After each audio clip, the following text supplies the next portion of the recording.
Hello student, तो आज से अपनी प्रश्नावली जो प्रमेय की बोलते हैं, प्रमेय की यानी कि 10, 11, 12 और 13, ये चार प्रश्नावली अपनी प्रमेय की हैं, जिसको हम रेखा गणित वगैरह आदि बोलते हैं। तो ये चार प्रश्नावलियों को आज स्टार्ट करते हैं, जिसमें से हमने आज प्रश्नावली 13 उठाई है, वृत्त एवं स्पर्श रेखाएं। वैसे एक बार बता दूं कि फिर बार बार बच्चे पूछेंगे कितने प्रश्नावली, कितने नंबर की है ये प्रश्नावली। तो कहने का मतलब इसमें सामूहिक है कि 10, 11, 12, 13 अपने पास में चार प्रश्नावली हैं। 10, 11, 12 और 13 ये चारों प्रश्नावली प्रमेय की प्रश्नावली है, जो टोटल 20 अंकों की आती है। टोटल कितने अंकों की आती है? 20 की आती है। अब इसमें से एक दो सवाल एक एक नंबर के आते हैं, और एक आध 3 नंबर के आते हैं, 6 नंबर के भी आते हैं, 2 नंबर के भी आते हैं। इस तरीक़ा से टोटल इसमें से अब ये कोई ये नहीं पता है कि 10, 11, 12 में से कौन सी में से कितने का आएगा, कौन सी में से कितने का आएगा। 6 का भी आ सकता है किसी भी प्रश्नावली में से, 3 का भी आ सकता है, ऐसे डिवाइड नहीं है। तो इस तरीक़ा से टोटल चारों प्रश्नावली अपने 20 अंकों की हैं, ठीक है ना। अब 20 अंकों में से हमने सबसे पहले वृत्त एवं स्पर्श रेखाएं प्रश्नावली 13 को हमने स्टार्ट किया है। तो इसमें कुछ नियम और परिभाषा दे रखे, तो सबसे पहले उनको देखते हैं। तो सबसे पहले आता है अपने पास में स्पर्श रेखा। स्पर्श रेखा, अब स्पर्श रेखा वह रेखा जो वृत्त को स्पर्श माने छूना, वह रेखा जो वृत्त को छूकर निकल जाती है, स्पर्श करके निकल जाती है, वह स्पर्श रेखा कहलाती है। या वह रेखा जो वृत्त को केवल एक बिंदु पर प्रतिच्छेद करती है, वह वृत्त की क्या कहलाती है? स्पर्श रेखा कहलाती है। वह रेखा जो वृत्त को एक बिंदु पर प्रतिच्छेद करती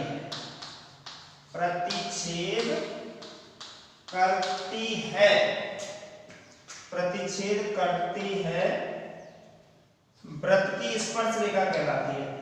वृत्त की स्पर्श रेखा कहलाती है, स्पर्श रेखा कहलाती है। तो सबसे पहले दोबारा बता रहा हूं कि वह रेखा जो वृत्त को एक बिंदु पर, प्रतिच्छेद करती है, वृत्त की स्पर्श रेखा कहलाती है, ठीक है ना। अब कैसे कि मान के चलो अपने पास में ये वृत्त है और ये इसकी एक रेखा जा रही है जो वृत्त को छूकर जा रही है, पर कितने बिंदु पर छूकर जाएगी? केवल एक बिंदु पर। केवल कितने बिंदु पर? एक बिंदु पर स्पर्श करके जाएगी या छूकर जाएगी, वह वृत्त की क्या कहलाती है? स्पर्श रेखा कहलाती है। अब है नंबर 2। अब ले लेते हैं हम यहां पर छेदक या छेदन रेखा। तो छेदक रेखा की जो परिभाषा देते हैं, छेदक माने छेदना, जो वृत्त को काट कर, बीच में से काट कर निकल जाते हुए छेदक रेखा कहलाती है, सीधी भाषा में। वैसे इसकी जो परिभाषा है वो तो हम बताएंगे। तो वह रेखा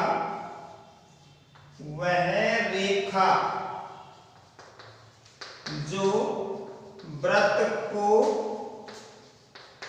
दो बिंदुओं पर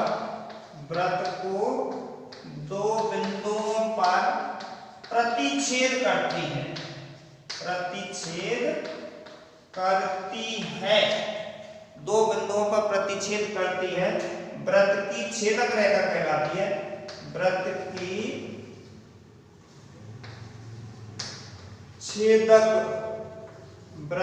छेदक रेखा कहलाती है, वृत्त की छेदक रेखा कहलाती है। अब कहने का मतलब है वह रेखा जो वृत्त को दो बिंदुओं पर प्रतिच्छेद करती है। वह रेखा जो व्रत को दो बिंदुओं पर प्रतिच्छेद करती है व्रत की छेदक रेखा कहलाती है। व्रत की क्या कहलाती है? छेदक रेखा। यानी व्रत को दो हिस्सों में बांटकर, व्रत को यानी दो भागों में बांटकर जो रेखा बाहर निकल जाती है व्रत से, वह व्रत की क्या कहलाती है? छेदक रेखा कहलाती है। जैसे अब मैं बता रहा हूं कि ये व्रत है अपने पास में और ये रेखा जा रही है जो व्रत को कितने बिंदुओं पर? दो बिंदुओं पर प्रतिच्छेद करके, यानी दो बिंदुओं पर काट कर और बाहर निकल जाती है, वह व्रत की क्या कहलाती है? छेदक रेखा कहलाती है। तो ये व्रत की स्पर्श रेखा रही, ये व्रत की क्या रही? छेदक रेखा। अब आगे देखते हैं और जो नियम है वो चल रहे हैं। नंबर 3, व्रत की परिधि पर, व्रत की परिधि पर अनंत स्पर्श रेखाएं खींची जा सकती हैं। अनंत स्पर्श रेखाएं खींची जा सकती हैं। व्रत की जो परिधि है वो अनंत बिंदुओं से बनती है।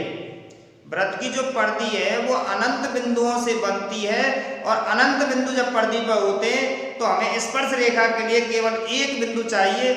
इसलिए अब उसमें अनंत बिंदु हैं व्रत की परिधि में, तो उनमें अनंत ही स्पर्श रेखाएं खींची जा सकती हैं।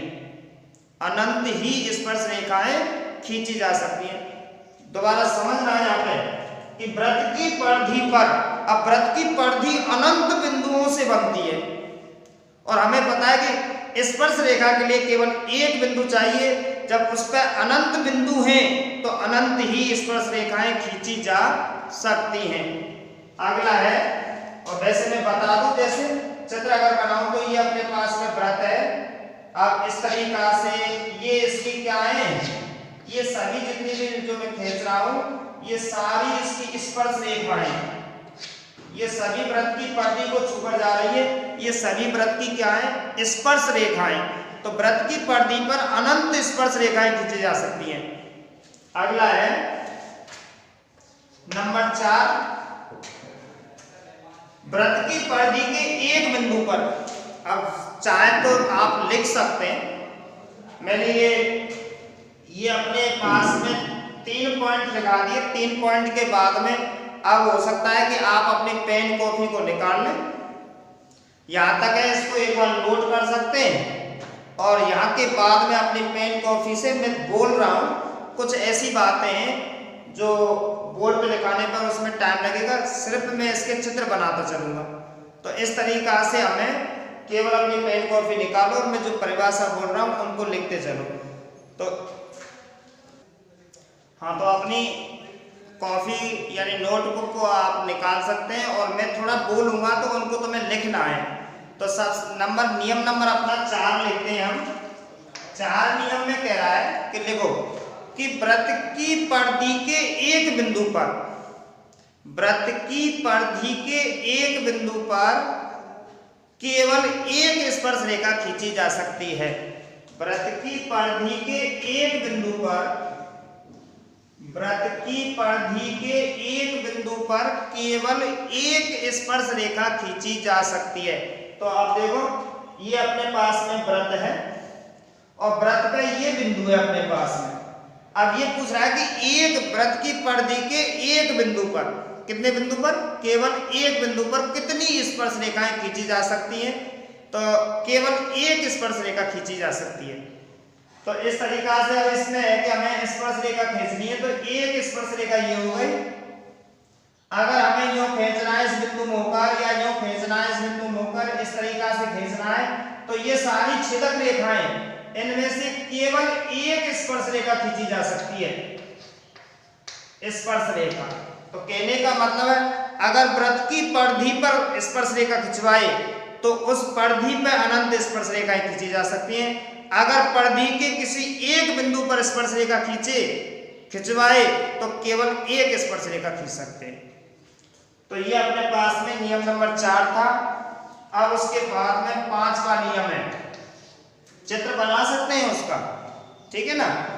क्या लिखी थी नियम नंबर 4 में? नियम नंबर 4 में क्या लिखा था, वृत्त की परिधि के एक बिंदु पर कितनी स्पर्श रेखाएं खींची जा सकती हैं, ये सवाल था।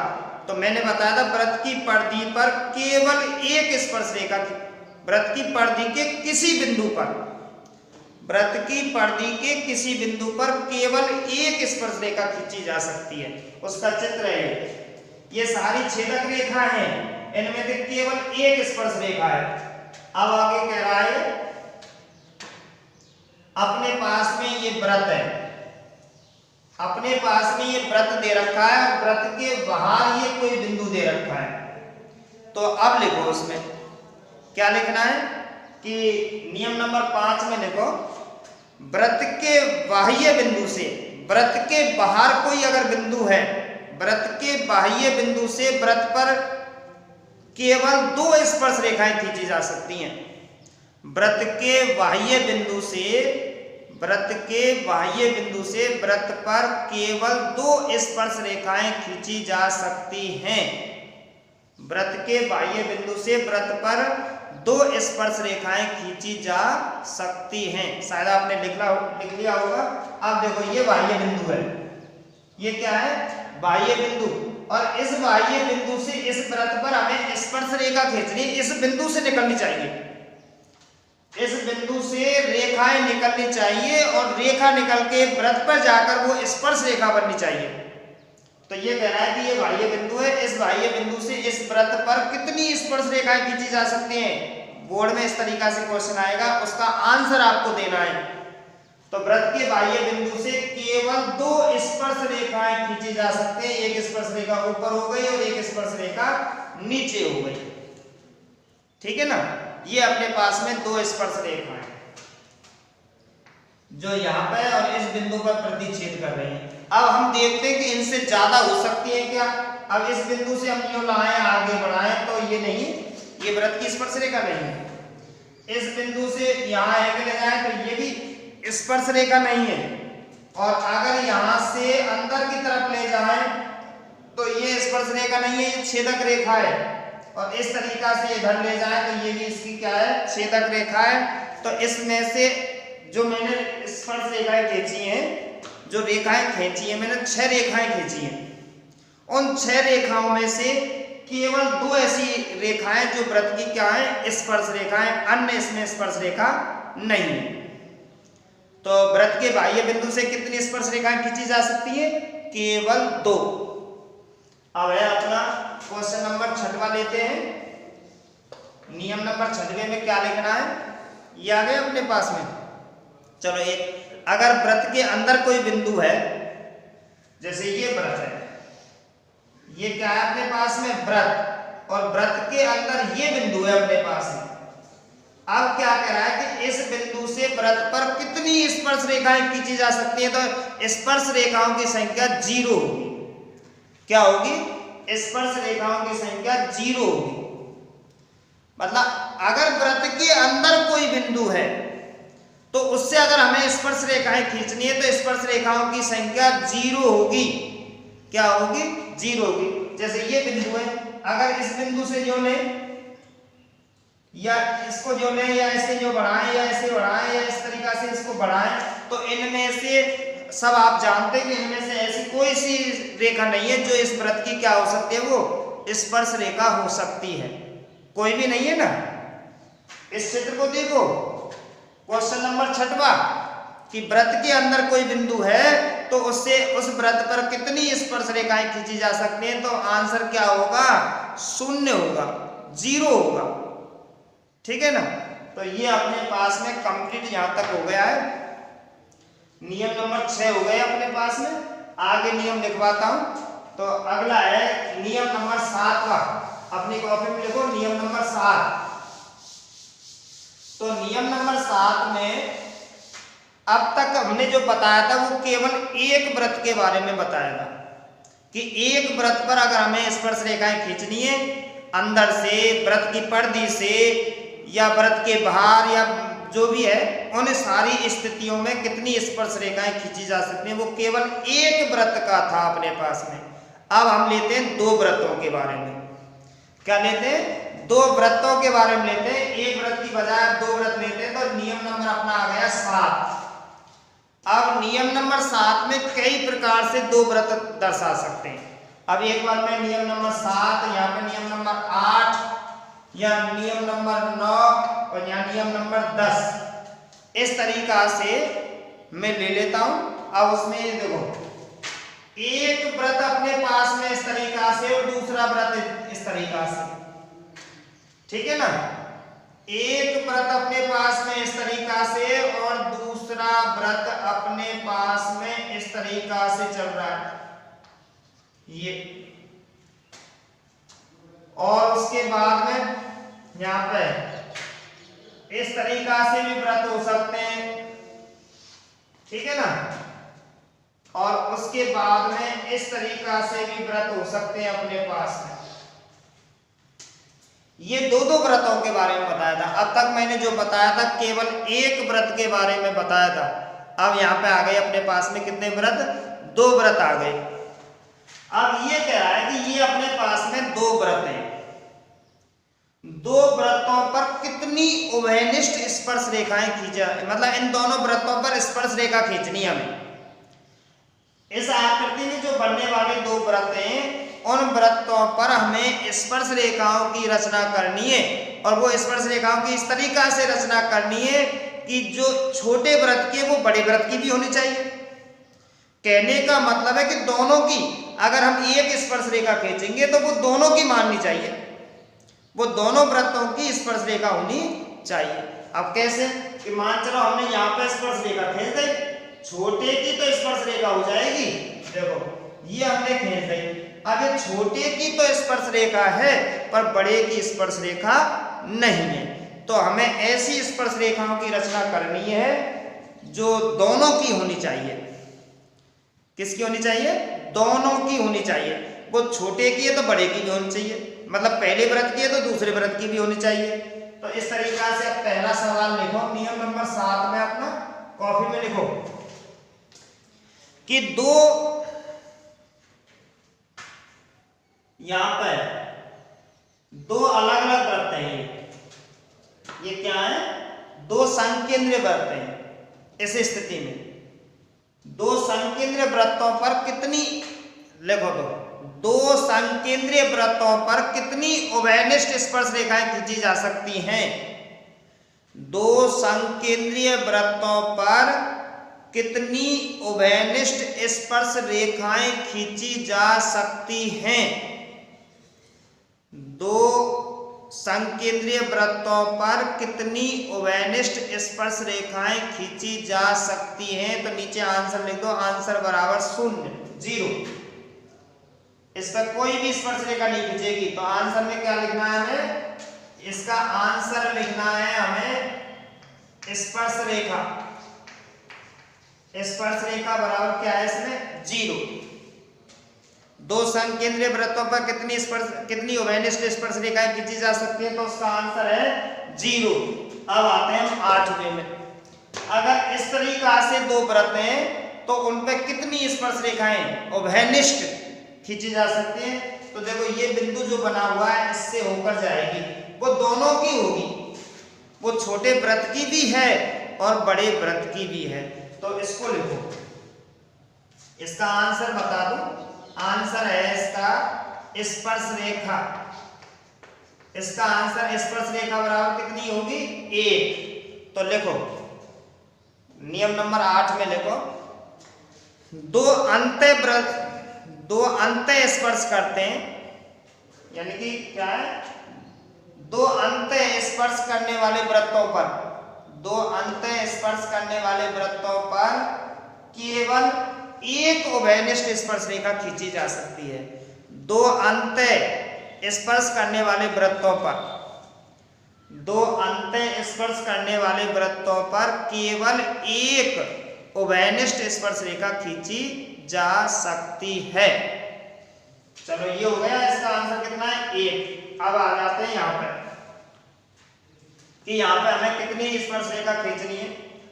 तो ये इस तरीका से दो व्रत हैं, तो एक तो देखो ये हो गई इसकी जो दोनों की है, एक इस तरीका से, एक इस तरीका से, तो यहाँ पे इसका जो आंसर है वो आंसर कितना है, स्पर्श रेखा बराबर कितनी है 3। दो बाह्य वृत्त स्पर्श करते हैं, तो उन पर केवल 3 उभयनिष्ठ स्पर्श रेखाएं खींची जा सकती हैं। दो वृत्त बाह्य स्पर्श करते हैं, लिखवा रहा हूं, दो वृत्त बाह्य स्पर्श करते हैं तो उन पर केवल 3 स्पर्श रेखाएं, 3 उभयनिष्ठ स्पर्श रेखाएं खींची जा सकती हैं। तो ये आ गया। अब आ जाते 10वीं में। अब दो अलग अलग वृत्त हैं ये, तो इस तरीका से देखो, एक तो ये हो गई, एक ये हो गई, एक ये हो गई ऊपर, और एक ये हो गई, दो अलग अलग वृत्तों पर। तो आंसर लिख रहा हूं इसका, आंसर है इसका स्पर्श रेखा बराबर कितनी है 4। तो दो अलग अलग वृत्तों पर 4 उभयनिष्ठ स्पर्श रेखाएं खींची जा सकती हैं। दो अलग अलग वृत्तों पर 4 उभयनिष्ठ स्पर्श रेखाएं खींची जा सकती हैं। तो अपने नियम नंबर 10 हो गए, ठीक है ना। तो इस तरीका से अब अगले और देख लेते हैं।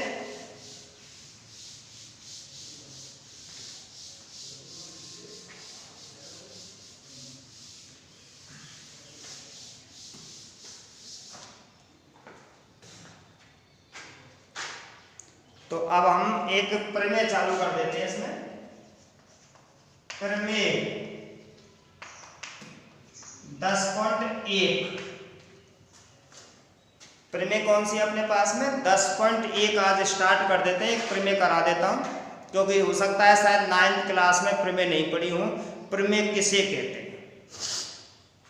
तो अपनी प्रश्नावली जो 13 प्रश्नावली है उसमें फर्स्ट प्रमेय दे रखी है अपने पास में, उस पहले प्रमेय को 10.1 प्रमेय को, और उसमें पेज नंबर लगभग 220 दे रखा है, और 220 में नीचे प्रमेय दे रखी है अपनी, यानी कि जो प्रश्नावली स्टार्ट होती है उससे एक पन्ना के पीछे दे रखा है कि वृत्त के किसी बिंदु पर, इसको तुम लिख लेना इस प्रमेय को, कि यहाँ पर जो भी है जो प्रमेय दे रखी है उसको तुम लिख देना। मैं शॉर्टकट नाम लिखा देता हूं, शॉर्टकट नाम है त्रिज्यालंब स्पर्श रेखा। त्रिज्यालंब स्पर्श रेखा, ठीक है ना, त्रिज्यालंब स्पर्श रेखा। इस प्रमेय का मैंने शॉर्टकट नाम लिखा है, और ये हमेशा प्रत्येक सवाल में और आएगा।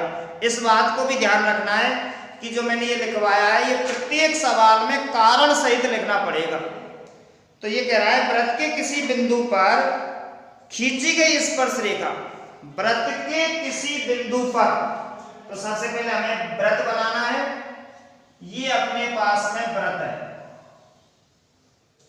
वृत्त के किसी बिंदु पर ये हमने स्पर्श रेखा खींच दी, इस तरीका से स्पर्श रेखा खींच दी। इसका नाम हमने PQ रख दिया। क्या रख दिया? PQ, या A भी रख दें, कोई भी रख सकते हैं, कोई भी नाम से कोई फर्क नहीं पड़ता है। इस स्पर्श रेखा का नाम हमने A भी रख दिया। ये कह रहा है वृत्त के किसी बिंदु पर खींची गई स्पर्श रेखा उस बिंदु से केंद्र को मिलाने वाली, इस बिंदु से केंद्र को मिलाने वाली त्रिज्या, इस बिंदु से केंद्र को मिलाने वाली त्रिज्या पर लंब होती है। ये हमें इसमें क्या करना है, सिद्ध। इसका शॉर्टकट जो नाम है वो है त्रिज्यालंब स्पर्श रेखा।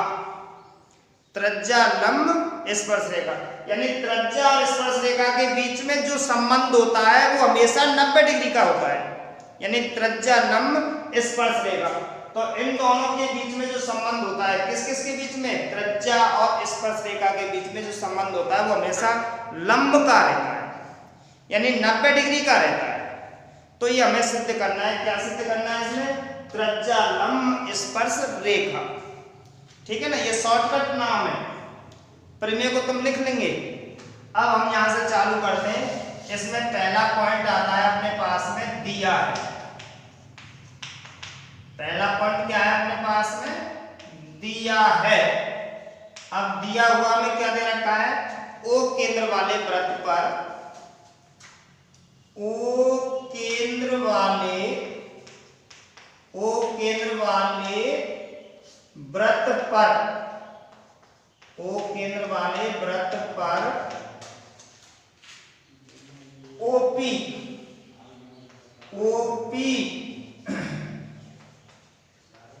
त्रिज्या एवं AB स्पर्श रेखा है।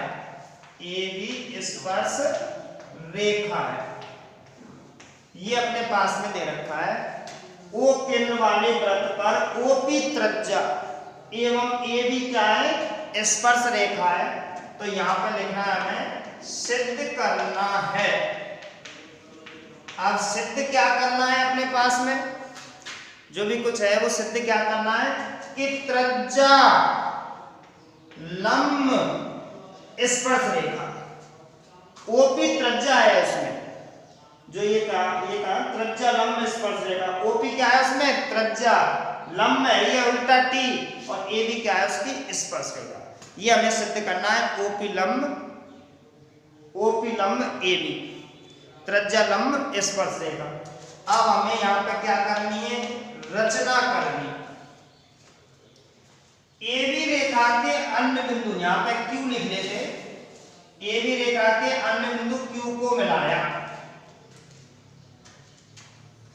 ए बी रेखा के अन्य बिंदु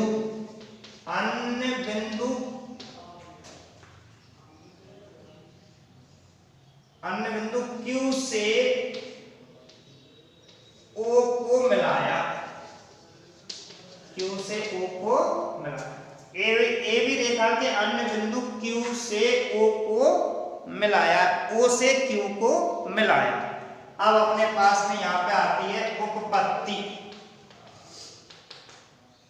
अब उपपत्ति के लिए सबसे पहले ध्यान रखना है, प्रत्येक बच्चे को ध्यान रखना है। अब क्या ध्यान रखना है? यहां पर लिखते हैं चूंकि ओपी वृत्त की क्या है? स्पर्श रेखा है। सॉरी, ओपी वृत्त की क्या है? त्रिज्या है। क्या है? त्रिज्या है। देखो चित्र में देखो, ओपी वृत्त की क्या है? त्रिज्या है। इसलिए OP बराबर OQ आएगा। सॉरी, यहां पे R लिख लेते हैं। इसलिए OP बराबर क्या आएगा? OR। OP बराबर क्या आएगा? OR। यहां पे लिखते हैं एक ही वृत्त की त्रिज्याएं।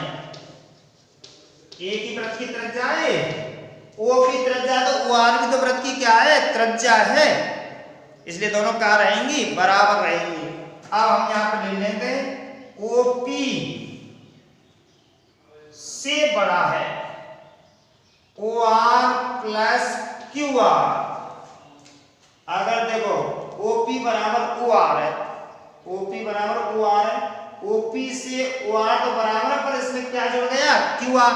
तो OP से क्या हो गया? बड़ा हो गया। ठीक है ना? OP से बड़ा है। अब पूरा ले लेते हैं OQ। इस OP से कौन बड़ा है? OQ। अब यहां पर लिखना है चूंकि AB रेखा केंद्र से AB रेखा के प्रत्येक बिंदु को मिलाने पर, चूंकि केंद्र से AB रेखा के प्रत्येक बिंदु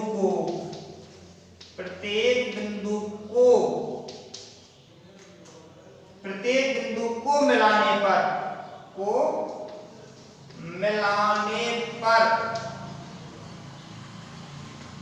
OP सबसे छोटा होगा।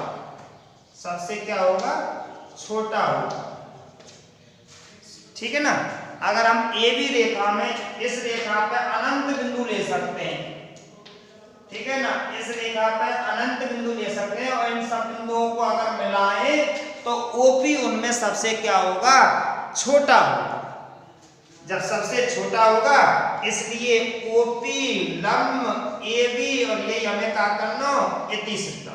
जो सबसे छोटा होता है, सीधा खड़ा होता है, वही क्या माना जाता है, लंब माना जाता है। तो इस तरीका से अपना ये क्वेश्चन हुआ।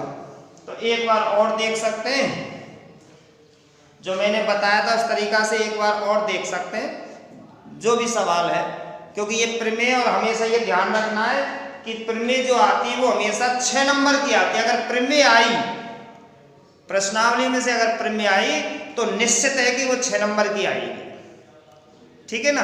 तो इसमें विशेषकर ध्यान देना है इस प्रमेय पर।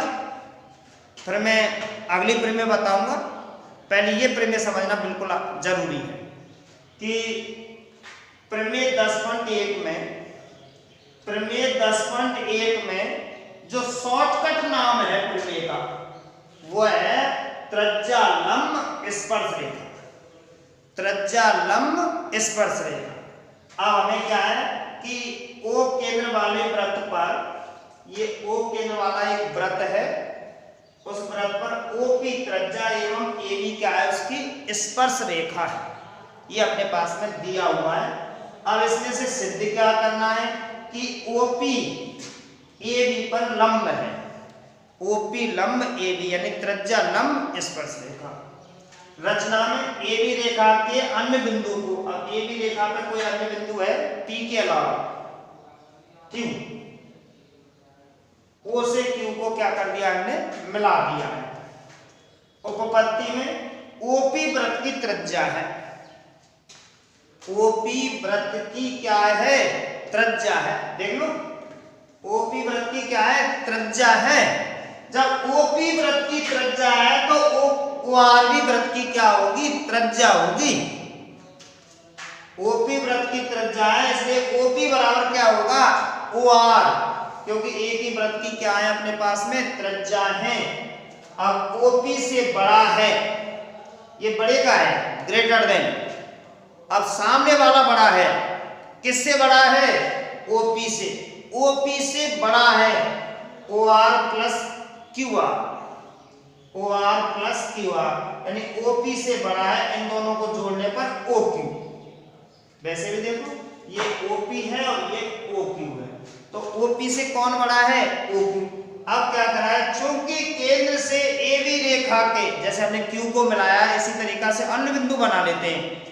तो केंद्र से AB रेखा के प्रत्येक बिंदु को मिलाने पर OP उनमें सबसे छोटा होगा। OP उनमें क्या होगा, सबसे छोटा होगा। इसलिए OP लंब क्या है, AB, और यही हमें क्या करना है, उसमें सिद्ध करना है। तो आज मैं इतना ही बताऊंगा, क्योंकि कठिन प्रश्नावली थोड़ी स्टार्टिंग है, कल से अगली प्रश्नावली यानी अगली प्रमेय बताऊंगा।